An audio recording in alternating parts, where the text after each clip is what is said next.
হচ্ছে এবার আমি আপনাদের টেকনিক্যাল একটা কথা বলছি যে এখানে স্বামী খারাপ দেখানো হচ্ছে, তার জন্য স্বামীকে অ্যালিমনি দিতে হবে।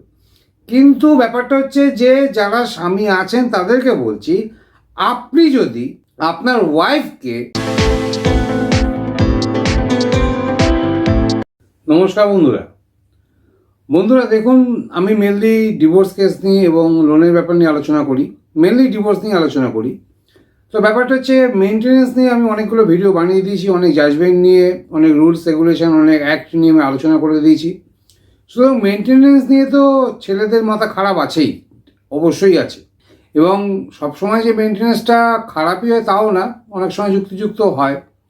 কিন্তু যাই হোক, মেনটেনেন্সের একটা চাপ ছেলেদের থাকেই। এবার এই চাপের ওপরে আবার অ্যালিমনি, এই অ্যালিমনি কথাটা শুনলেই ছেলেরা চমকে যায় যে আমাকে ডিভোর্স করলে কত টাকা অ্যালিমনি দিতে হবে। কিন্তু আপনাদেরকে আমি একটা কথা বলে দিচ্ছি যে অ্যালিমনি নিয়ে এত চমকানোর দরকার নেই বা এত ঘাবড়ানোর দরকার নেই।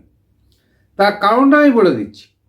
এবার আমি ফার্স্ট একটা কথা বলে দিচ্ছি আপনাদেরকে, সেটা হচ্ছে যে অ্যালিমনি ব্যাপারটা এসছে কোত্থেকে। দেখুন, অ্যালিমনি ব্যাপারটা এসছে অ্যাকচুয়ালি মুসলিম ম্যারেজ অ্যাক্ট থেকে। মুসলিম ম্যারেজ অ্যাক্ট থেকে অ্যালিমনি কথাটা এসছে। কিভাবে এসছে? যে মুসলিম ম্যারেজ অ্যাক্টের প্রভিশন আছে যে তারা একসঙ্গে 4টে মেয়েকে বিয়ে করতে পারে। এবারে ব্যাপারটা হচ্ছে যে প্রথম পক্ষের স্ত্রী যদি থাকে, তারপরে সেই মুসলিম পার্সন যদি দ্বিতীয় পক্ষের বউ নিয়ে আসে, তখন হয়তো প্রথম পক্ষের বউ থাকতে নাও চাইতে পারে।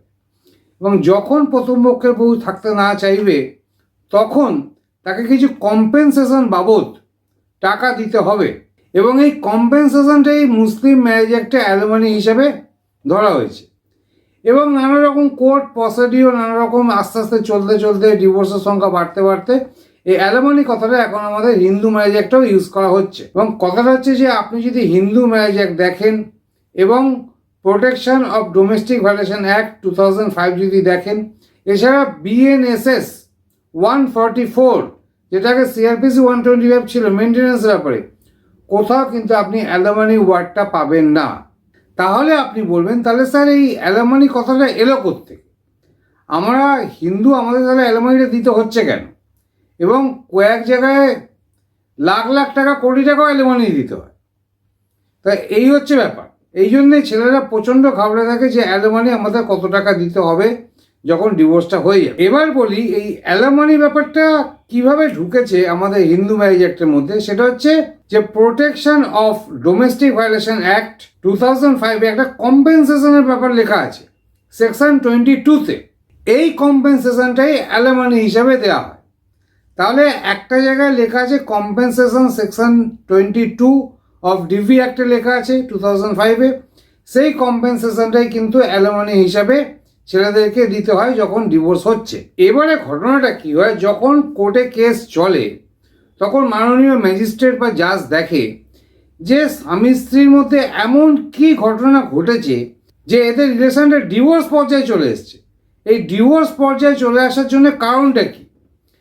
এই ডিভোর্স ফাইলটা স্বামী করুক বা স্ত্রী করুক, যেই করুক না কেন, এই ডিভোর্সের পর্যায়ে চলে এলো কেন?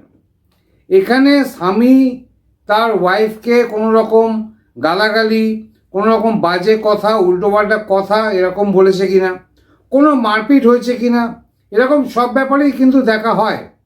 এবং সেখানে যদি দেখা যায় যে হ্যাঁ, এখানে যে স্বামী আছে সে সত্যি ওয়াইফের ওপর টর্চার করেছে এবং নানা রকম খারাপ ব্যবহার করেছে, সেখানে মারপিট হয়েছে, এরকম যদি দেখা যায়, তখন কিন্তু কোর্ট একটা অ্যালিমনি বেঁধে দেয়। এবং সেটা ইনকাম অ্যাফিডেভিট দেখে, সব কিছু সার্কামস্ট্যান্সেস দেখে, তবে ম্যাজিস্ট্রেট বা জাজ, কোর্ট এটা ডিসিশন নেয় যে কত টাকা অ্যালিমনি হবে। সুতরাং ঘটনা হচ্ছে, এখান থেকে আপনি একটা পয়েন্ট পেয়ে গেলেন যে কোর্ট দেখে যে স্বামী এবং স্ত্রীর মধ্যে কী ঘটনা ঘটেছে, এবং স্বামী যদি খারাপ হয় তাহলে অ্যালিমনি দিতে হচ্ছে। কিন্তু এবার ঘটনাটা হচ্ছে, এবার আমি আপনাদের টেকনিক্যাল একটা কথা বলছি যে এখানে স্বামী খারাপ দেখানো হচ্ছে, তার জন্য স্বামীকে অ্যালিমনি দিতে হবে। কিন্তু ব্যাপারটা হচ্ছে যে যারা স্বামী আছেন তাদেরকে বলছি, আপনি যদি আপনার ওয়াইফকে প্রমাণ করতে পারেন যে তার দোষেতে ডিভোর্স হচ্ছে, কারণ আপনি ডিভোর্স চান না। আমি স্বামীদেরকে বলছি যে আপনি যদি দেখাতে পারেন যে ওয়াইফ নিজে ডিভোর্স চাইছে, আমি ডিভোর্স চাইছি না, সেক্ষেত্রে কিন্তু আপনার অ্যালিমনি নাও হতে পারে, কারণ সেখানে আপনার ওয়াইফ ডিভোর্স চাইছে, আপনি কিন্তু ডিভোর্স চাইছেন না। এবং এছাড়াও যদি ওয়াইফ এরকম অ্যালিগেশন দেয় যে আমার ওপরে স্বামী অনেক অত্যাচার করেছে, আপনার ওপরে অনেক ক্রিমিনাল কেস দিয়ে দিচ্ছে, বিএনএস এখন যা কেস দেবে সব বিএনএসেই দেবে, ভারতীয় ন্যায় সংহিতা, সুতরাং বিএনএসে এরকম অনেক কেস দিয়েছে, এবং ধরুন আপনার ওপরে 4টে বা 5টা বা 8টা কেস লাগিয়েছে, আপনি যদি 2-3টে কেস যদি ভুল প্রমাণ করতে পারেন, তাহলে তো বাদবাকিগুলো আপনার এমনি ভুল হয়ে যাবে, কারণ সব ব্যাপারেই তো এভিডেন্স লাগে না। আপনি কোর্টকে বলতে পারেন যে আমি 3খানা যে আমার উপরে ক্রিমিনাল সেকশন লাগিয়েছে, আমি 3খানাকে খারিজ করেছি, যে আমার ওয়াইফ মিথ্যা কথা বলে আমার উপর অ্যালিগেশন চাপিয়েছে। সুতরাং এখানে কিন্তু ব্যাপারটা আপনার স্ট্রং হয়ে যাচ্ছে, যে সামনের পক্ষ মানে আপনার ওয়াইফের পক্ষকে আপনি দেখাতে পারছেন যে তারা এটা আপনাদের সঙ্গে একটা কনস্পিরেসি করেছে, যে আপনি তার যে দেয়া অ্যালিগেশন আছে, ক্রিমিনাল অ্যালিগেশন আছে, সেগুলো আপনি খারিজ করেছেন 3টে। বাদ বাকি যেগুলো থাকবে সেগুলো ডেফিনেটলি আস্তে আস্তে, যখন প্রথম 3টে বা 4 বা কোর্ট খারিজ করে দিয়েছে, প্রথম 2-3টে কেস বা 4টে কেস আপনি খারিজ করে দিয়েছেন, সেটা আপনি মিথ্যা বলে প্রমাণ করে দিয়েছেন।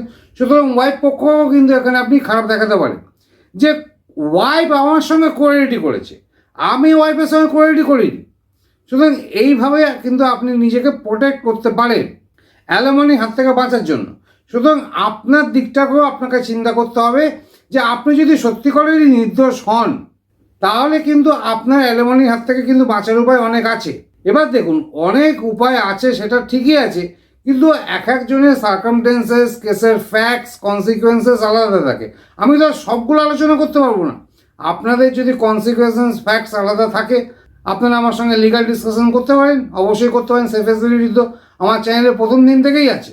এছাড়া যারা স্বামীপক্ষ আছেন তারা কোর্টকে আরও বোঝাতে পারেন যে আমি কেন অ্যালিমনি দিতে যাব, আমার ওয়াইফ ইনকাম করতে সক্ষম এবং তার রোজগারের রাস্তা আছে, তাহলে আমি এখানে কেন অ্যালিমনি দিতে যাব। এবং এছাড়াও আপনি আরও বলতে পারেন যে আমার সঙ্গে এবং আমার ফ্যামিলির সঙ্গে আমার ওয়াইফ যা কোয়ালিটি করেছে, তার যদি ভালো এভিডেন্স প্রমাণ থাকে আপনার কাছে, আপনি কোর্টের কাছে সেটাও সাবমিট করতে পারেন, যে দোষটা কার। আপনি মহামান্য বিচারককে বলতে পারেন যে দোষটা কার, আপনি সেটা দেখুন, যে কে এখানে গণ্ডগোলটা করেছে। আমার সঙ্গে গণ্ডগোলও করবে, আবার আমার কাছে অ্যালিমনিও চাইবে, তো এটা তো ঠিক না, না। সুতরাং আপনাকে আমি প্রমাণ কিভাবে জোগাড় করতে হয় সেটা আপনাদেরকে বলে দিয়েছি, এবং ইউটিউবে সব কথা বলা সম্ভব না, সেটাও আপনারা জানেন। সুতরাং আমি আপনাদেরকে বলে দিচ্ছি, আপনারা যদি সেটা প্রমাণ করতে পারেন যে এখানে বউ দোষী বা স্ত্রী দোষী, তাহলে কিন্তু আপনি অ্যালিমনির হাত থেকে অনেকটাই বাঁচতে পারেন। এছাড়া আরও অনেক কনসিকুয়েন্সেস আছে, অনেক ফ্যাক্টস আছে, সেগুলো বলতে গেলে ভিডিওটা 2 ঘন্টার ভিডিও হয়ে যাবে। সুতরাং আমি উদাহরণস্বরূপ আপনাকে কিছু পথ বলে দিলাম। এছাড়াও আপনার যদি অন্য কোনো ব্যাপার থাকে, আমার চ্যানেলে প্রায় 500 মতো ভিডিও দেওয়া আছে, আপনি অন্য ভিডিও দেখতে পারেন, কিংবা আমার সঙ্গে লিগাল ডিসকাশনও করতে পারেন। তাহলে আশা করি আপনাদের অ্যালিমনি সম্পর্কে যে একটা ভয় ছিল, আপনাদের কত টাকা অ্যালিমনি দিতে হবে, সেটা কিছুটা হলেও আমি কমাতে পেরেছি। সুতরাং আজকে এই বলে ভিডিওটা এখানেই শেষ করছি। নমস্কার, ভালো থাকবেন। Thank you for watching this video. Thank you.